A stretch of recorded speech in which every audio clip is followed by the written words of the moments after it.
This is Toon Talk Weekly, episode 209. This week, Brad and I head to Dracula's castle when we watch an episode of the brand new Netflix series, Castlevania. You bang on my front door because you want to daub chicken blood on peasants. Don't mistake me for a witch. Everybody out there already does that. I believe in science, but I need to know more. I've exhausted my other options, and all the stories say the man who lives here has secret knowledge. I am Vlad Dracula Tepes, and I do not get many visitors. What have you to trade for my knowledge, Lisa from Lupu? Perhaps I could help you relearn some manners.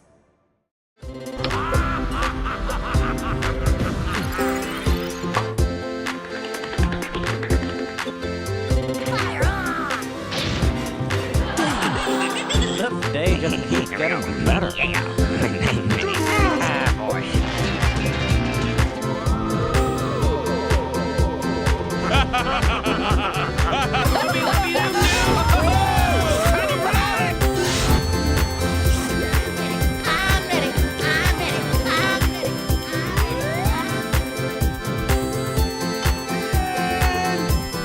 Where is that kid?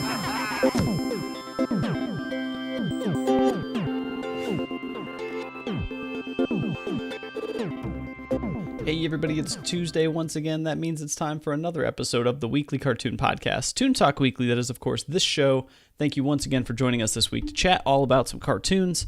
I'm Jake Williams, but I'm not the only guy here to talk some cartoons today. I brought my good buddy, Brad Chmielewski, to talk once again. What's up, man? Hey, how you doing? Doing pretty well. How's the weekend been going?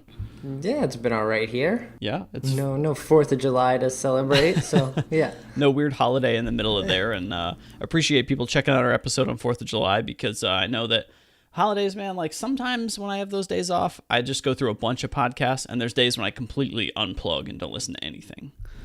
So I appreciate anybody that listened to our it's not July 4th special on July 4th.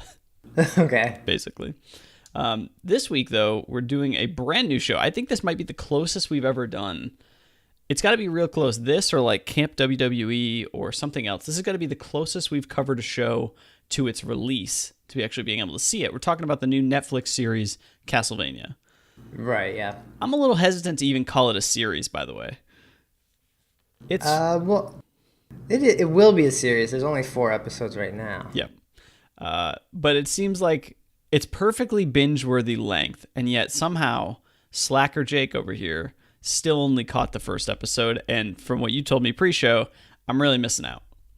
Yeah, well, I guess we'll get into the episode in the show, but yeah, the first episode, It's compared to like episode 3, where you actually start to see evil. Oh, okay. And like the fun monsters in the world. Yeah, right. Okay. Well, yeah, we'll get into the episode in a sec here. So, Castlevania, this kind of dropped out of nowhere, at least to my knowledge. Castlevania, a series of video games produced by Konami. Games that, if you grew up playing the NES, especially Castlevanias 1 through 3, I believe, were on the NES. And then another fan favorite was Castlevania Symphony of the Night, which was on Super Nintendo, and everybody loved that game. I remember liking Castlevania 1, but I was more of a Mega Man / like Mario kind of guy. I barely played Castlevania, so I don't know a whole lot about the story going into the game. Okay. But yeah, I don't know anything about the game or the story or anything. Yeah, I can tell you like the music from Castlevania 1 because I listened to it a ton and I've heard a ton of remixes of it. I know that Alucard, the hero, had a chain whip, so that was pretty cool. Like I don't know, it's just like a platformer where you fight Dracula basically, or like, you know, demonic looking monsters like that. And the game today is known for, I don't know what the most recent release of a Castlevania game was, but today, a lot of times when a brand new kind of platformer type game comes out, there's like a genre of game that people call Metroidvania, games that are like Super Metroid and Castlevania. So those are like the blueprints that people sort of judge these game types on. It's kind of interesting. Mm-hmm. I feel like there's a Castlevania 64. Probably. I actually wouldn't doubt it. I watched some video about some like canceled games. Yeah, I think I remember like renting that game or something. Oh wow, it looks like there might have been a game as recent as 2014 called Castlevania Lords of Shadow 2. and I know nothing about this, but it looks like it was on the Xbox 360, so it was last generation, before the newest generation of consoles. So we might be due for a new one, especially with this series kind of just dropping out of nowhere. Maybe, yeah. I don't know. I also feel like it's one of those things where maybe we just skipped over it, but especially when it comes to Netflix, dude, I feel like people talk about their originals that are coming, whether it's Glow had a bunch of hype or House of Cards had a bunch of hype, that kind of stuff. I feel like this was just like, oh yeah, by the way, we made a Castlevania series. Oh, that's because cartoons don't get hyped. That's So true. you are like, Glow got hyped because the audience is way bigger for that. True.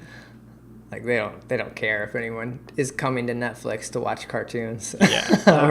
or anime. Okay. Really. I'll give you that. But what I will say is that being a video game lover, over the years, adaptations to TV or films have just not been good to games at all.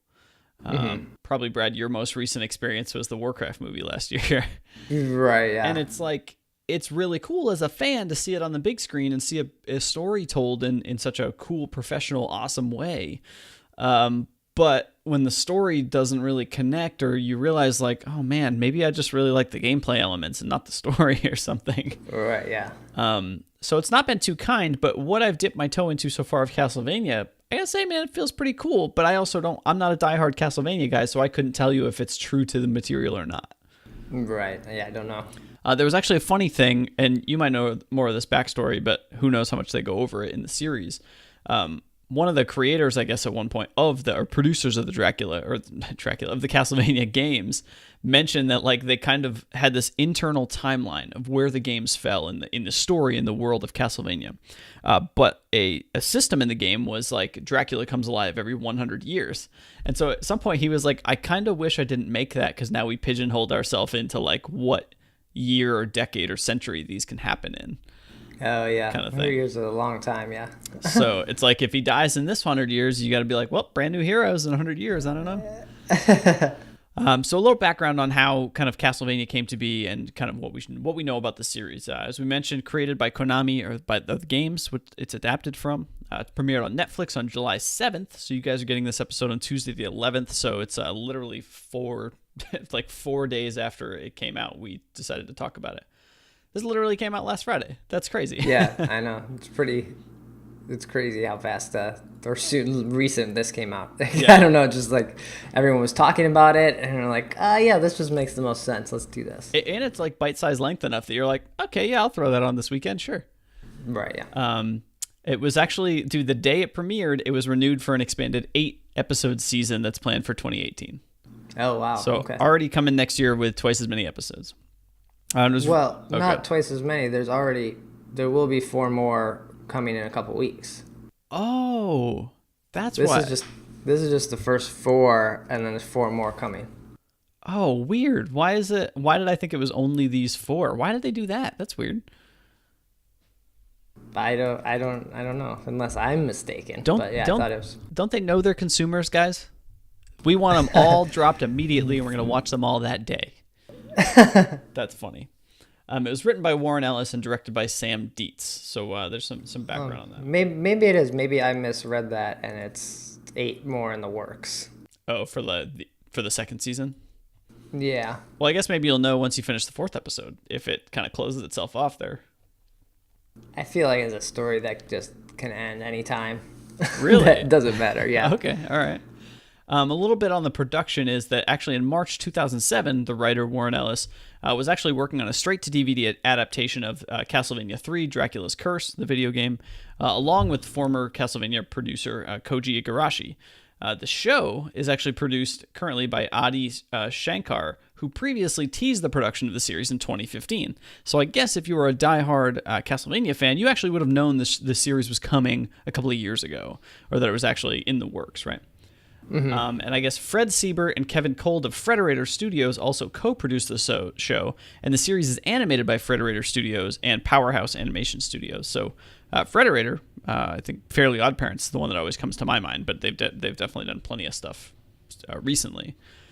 So that's kind of cool. Some heavy hitters in the industry are actually working on this show, and it kind of blows me away because I was reading a little bit of the background, and everyone just kept calling it anime style.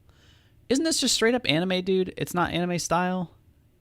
I think it's how it was made is different because it looks like anime, but it's not. It's not like the traditional like method of creating it is not the same. Yeah, no. Okay. It probably, I mean, honestly, it's probably more of like a digital means of like actually trying to get it together quicker, right, for production. Because any story I've ever read about somebody wanting to be an anime artist and going over to Japan and doing that, it sounds like super grueling work. Yeah, it does. Like, and it's pretty thankless, but people love the art form. So here's the synopsis of what you can expect from the series. And this sort of spoiled a little bit for me, but I kind of already knew that these heroes were from the games, so it kind of didn't. I don't know. Here's what you can expect from Castlevania, the current 4-episode first season. So when his wife is burned at the stake after being falsely accused of witchcraft, the vampiric count Vlad Dracula Tepes declares all the people of Wallachia will pay with their lives, right? So basically Dracula gonna kill everyone. His army of monsters and demons overruns the country, causing the people to live lives in fear and distrust.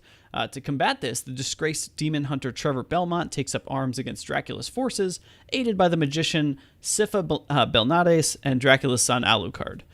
So if those names are familiar, it's because at least a few of them are from the video games. Again, I played Castlevania 1. That's basically it. So yeah, I think this one's based off of Castlevania 3, if I read that correctly when I was kind of learning about it. You know, if I went back and I really should dig into the games again. I bet, though, if Castlevania 3 was the last NES one, they had time to refine their gameplay and their storytelling by the time they got to that one. So maybe that's like the canon version of Castlevania that people actually go to. We're just taking a stab at the dark here. If you guys know, if you're Castlevania fans, if we're getting this all wrong, toontalkweekly@gmail.com. I want just send me the video that's like the what you need to know about Castlevania going into the anime. That's what I need. So our main characters we talk about, there's a handful of them, but the 3 that I wanted to cover are the ones I remember from the games. We have Trevor Belmont, which actually I believe in the video games was Simon Belmont. So I think they're just part of the same demon hunter family. He's the last living member of the Belmont clan, who is a disgraced family of monster hunters. I couldn't tell you why they're disgraced. Maybe that gets covered in the series. Why the Belmont family is disgraced? Yeah. Well, yeah. In these episodes, they talk about how the church sees them as being corrupted by the evils of Dracula's monsters. So they're not although they're fighting the demons, they think they're working with them and not on the side of good. Okay, I could see that. They're literally called demon hunters, and you think you're hunting them to help them?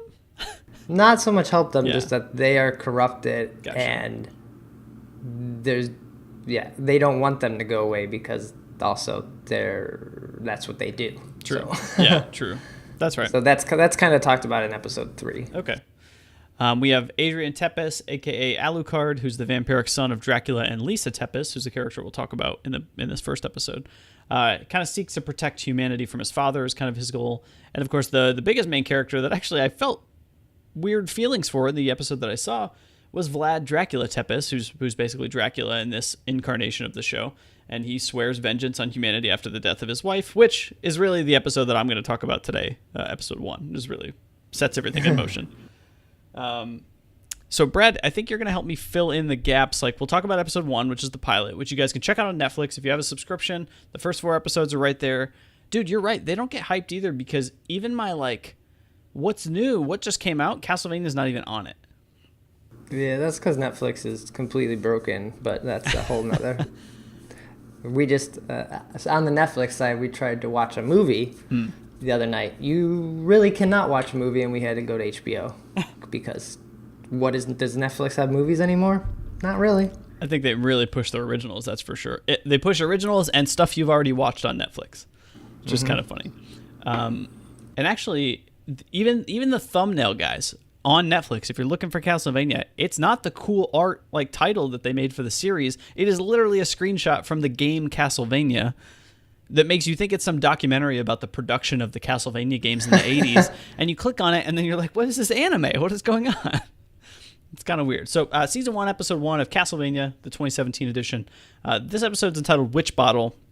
we'll go through this, and then I'm going to get some little tip-offs of kind of where the story goes, because at the end of this episode, guys, it definitely leaves you wondering, like, okay, this is like the most setup episodes I've ever watched in a cartoon show, I think.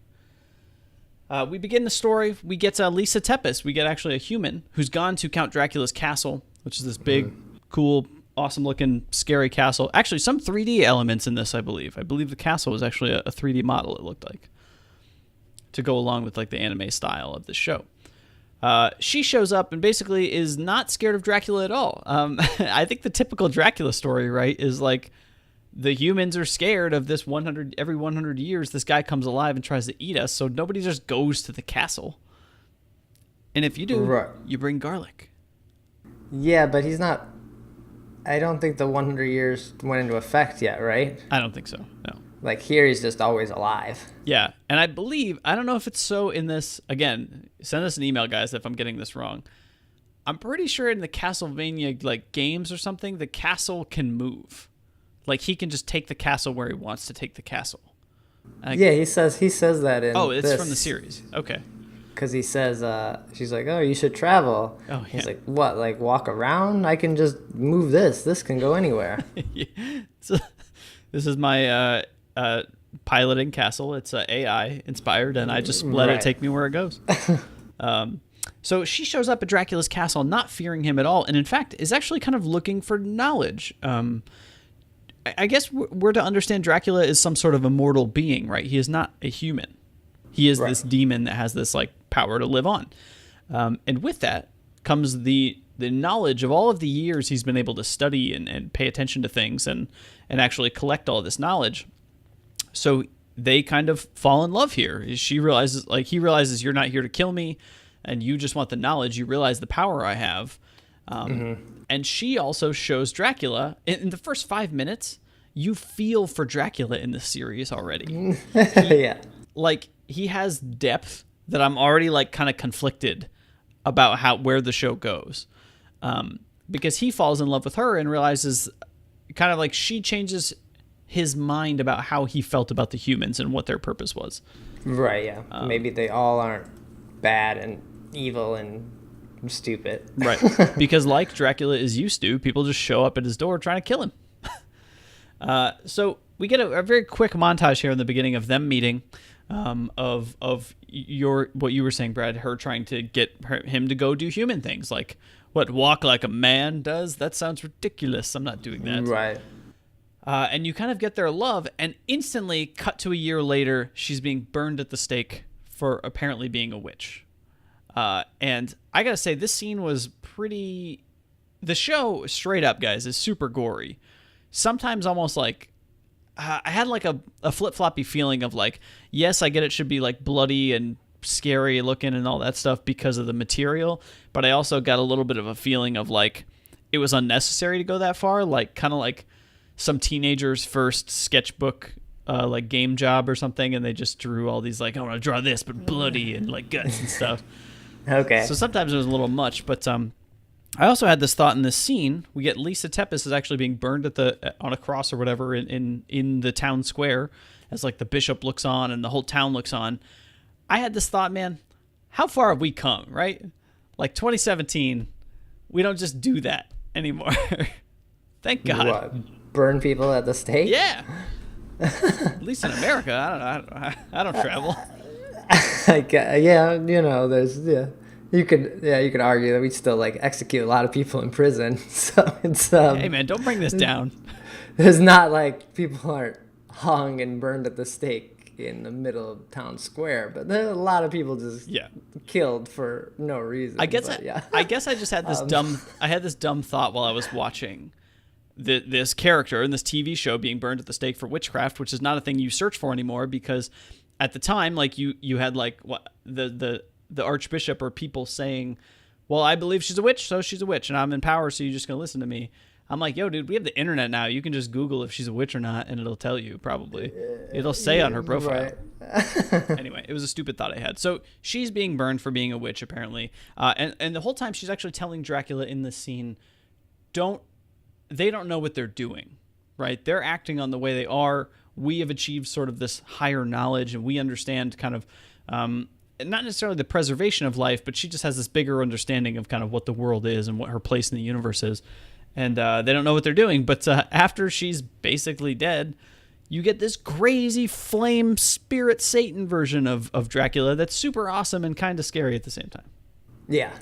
It's actually more scary than awesome, I think, actually, now that it's burnt. Rethink about it? Dude, it's burned into my brain. It's pretty scary looking.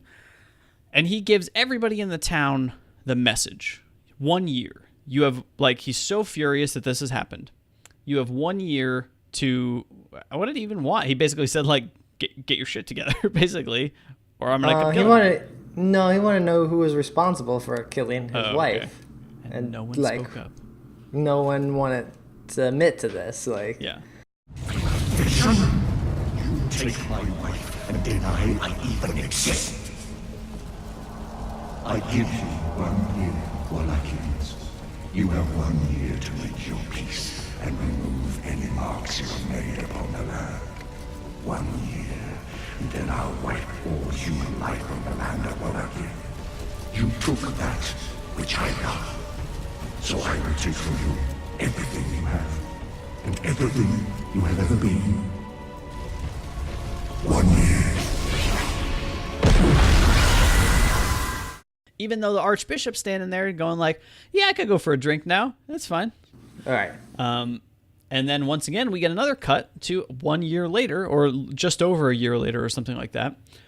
And this is after a small scene with Dracula coming down to the old burned church or wherever she was burned a year ago, and speaking with some old woman who was explaining what happened, basically to his wife, right? And this is where he kind of loses it. That old woman gets it because she was in the wrong place at the wrong time. And then now it's been a year later. The Archbishop is coming out explaining that, look, it's been a year, guys. Nothing happened. Everything's fine. It's cool. Look, the Satan's a liar, and you can't believe his ways and all that kind of stuff. Like, never trust him, kind of. But Brad, what happens? I mean, what? Dracula's like, yeah, no, it's 100 years. I told you this was happening. Surprise! I'm back.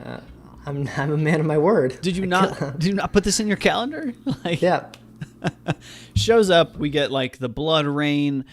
We actually get the beginnings of like Beast, because he was so upset. He was like forming this army to kill all the humans or whatever at this point. We actually get beasts that fall down that look like their baby, like they were just born, and they're going to turn into these demon gargoyle sort of things. Just the castle shows up and the beasts like fly out of it and start killing people. It's pretty gruesome, actually. Mm-hmm. But because one of Dracula's like dudes was like, "Hey, you sure you're going to want to do this?" Mm-hmm. Like, if once you do this, there's no like stopping it. Once you bring hell on earth, it doesn't. You can't just be like, "Okay, I'm done with that." It doesn't stop. So I was under the impression that this was his son Alucard in that scene. I don't know if you know that yet, but maybe you do. But I was under the impression that it was him because they did have a son together. So I would assume Alucard is half human, like his mother, and half mortal vampire guy. So maybe he is warm up. The character can see both sides of kind of what's happening. Then find the one who did the deed. If you loose an army of the night on Wallachia, you cannot undo it. And many thousands of people just as innocent as her will suffer and die. There are no innocents! Not anymore! Any one of them could have stood up and said, no, we won't behave like animals anymore. I won't let you do it. I grieve with you, but I won't let you commit genocide.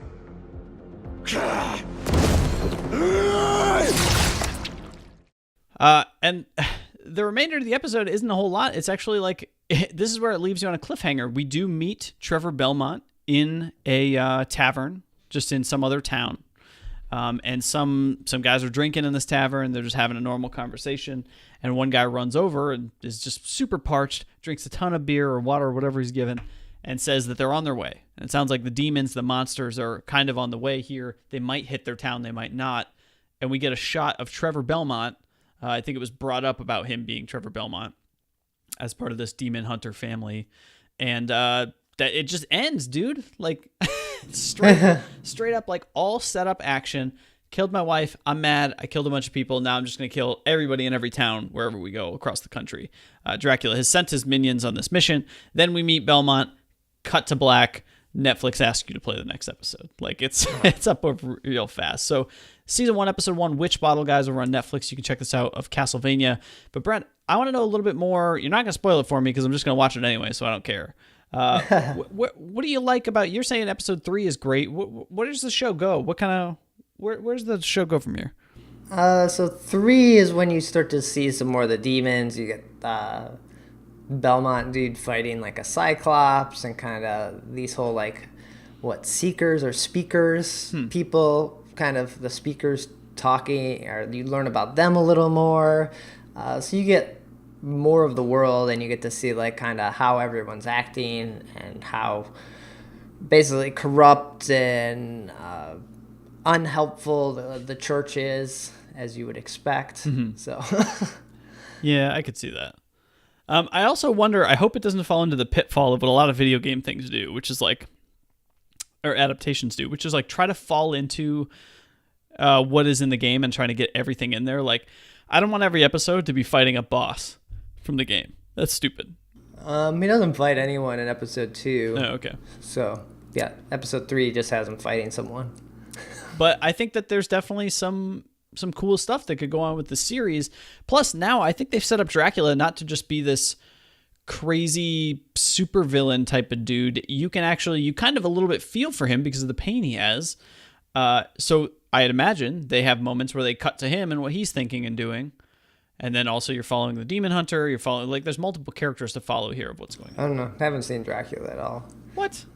Come on, man. What is this show doing? Okay, I really should have watched the other 3. I'm going to watch them basically as soon as we're done recording because I need to know what happens. So we'll re-record? I might have to do like an addendum on Anchor. Be like, hey, guys, I saw the other 5 episodes. Like, or whatever. It's fine. So, Brad, what's your thoughts on the show? I think you've watched quite a bit of anime over the years. So, and this is anime-like. Where's this fit for you? What do you think of it? It's pretty good. I don't like the Christian kind of religious anime. I don't like it. I don't like the stories in non-anime. I don't like them in anime. I don't find like any of that like very interesting. Sure. So that's my only problem with it. Like I don't really like the story. Right. Okay. Yeah. Or the concept of the stories. But like, I feel like the genre of what it is, where and when it took place, that probably needs to be part of it. Sure. But that doesn't detract from, no, you can still have your opinion. I'm just saying. Yeah. Yeah. But it looks cool. It's really nicely done. I guess I'll watch this last one because I've already watched 3 of them. So. Yeah, I thought it looked really nice. I saw mixed bags on the internet on my sort of Twitter feed of artists and animators and stuff. Some people say it looks uninspired. Some people do like the way it looks. I'm just taking it from a perspective of, hey man, maybe this is the video game adaptation that doesn't get screwed up. So maybe it's just cool. Is that fine? Can it just be cool, like to enjoy something?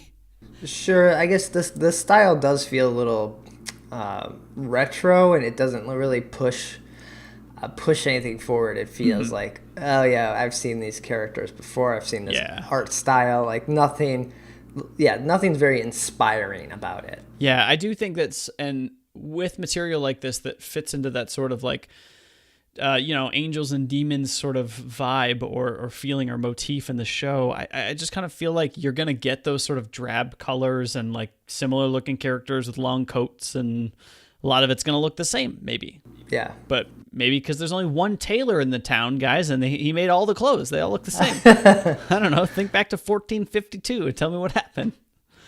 Well, cool. I think it's a fun show. If you guys are into the games, you probably already checked it out anyway because it's only 2 hours long. It's basically watching a movie. If you watched a movie this weekend, you could have watched this. You could have watched Castlevania instead, yeah. So we'll see where it goes from here. I mean, I think it's cool that it got picked up right after it came out, which probably tells me either they were already considering it, which is probably the likely case, or they got way more traffic to it than they thought, and that was what they needed to tip the scale to say, holy crap, people are watching this. Let's do it. Yeah. Netflix has a lot of money. So. That's true. expect the what's the next game TV adaptation?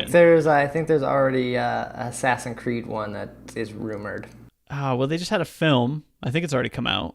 Yeah, so I think Netflix has a Assassin's Creed anime coming out. Dude, I've been trying to play through games that are on my computer. I have the newest Assassin's Creed from a year and a half ago. It is so boring. I don't know anything about it except you can you have like a hook and you can jump to buildings, right, or something. Well, you're like supposed to be an assassin, so you like sneak around and kill guys. I can't do that. I play like Grand Theft Auto because I get caught every time, so I just run up and kill them. I just like punch them and run away before people see me. I'm not good at it. Anyway, so that was Castlevania over on Netflix. If you guys want to check that out, I think we both enjoyed the show. Maybe religious stuff aside, it's kind of cool to see just an anime-inspired piece kind of pop up and be something a little bit different because, you know, a lot of today's cartoons, like for better or worse, just have a similar style. So once in a while, I think we like covering brand new stuff that has a very different look to it. So that's going to do it for this episode. Let's get out of here. Brad, where can people find out more about you when you're not recording this fine podcast? So you can follow me on Twitter @brad, and then my blog is digitalhitchhiker.com. Great, guys, go check them out over there. You can follow me on Twitter @JacobWilliams, and of course the show. You want more Toon Talk Weekly? I mentioned earlier, if you want to email us, toontalkweekly@gmail.com is the place to do that. Want to hear your Castlevania stories or maybe more about the production? I'd love to hear. Twitter @Toon Talk Weekly, Facebook.com/Toon Talk Weekly. We're over on Google Plus as Toon Talk Weekly as well. And finally, the website, toontalkweekly.com, the main hub for the show. You can find all episodes over there. If you guys missed the video episode for 208, which was Counterfeit Cat last week, working on getting that back up online. Had a little snafu, but we will get it back up shortly. So you guys can check that out. But the audio version's still over on SoundCloud and your feeds. So no big deal. So next week, we're going to try something. I haven't hit him up yet, but our good buddy Ethan, who works at our company with us, is a fan of Dan Harmon, comedian, writer extraordinaire, who has a cartoon called Harmon Quest, and I believe Ethan's checked it out. So you guys are actually hearing this first. Ethan doesn't know this. We're gonna see if he wants to watch an episode of Harmon Quest with us, so he can kind of be the expert on the show because we know nothing about it. Right, and on Harmon himself. So yeah. Yeah, I think having him for the backstory. Literally, we have these like every 25 episodes. We have an Ethan like digest where we just pull information from his brain about shows he likes. Right, yeah. It's like, Ethan, what's going on? What are you watching is what we're doing. So next week, we're going to try to hit up an episode of Harmon Quest, guys, but that's going to be it for this week's episode. Thanks again for listening. We appreciate it. We'll see you next week with another cartoon. Take care.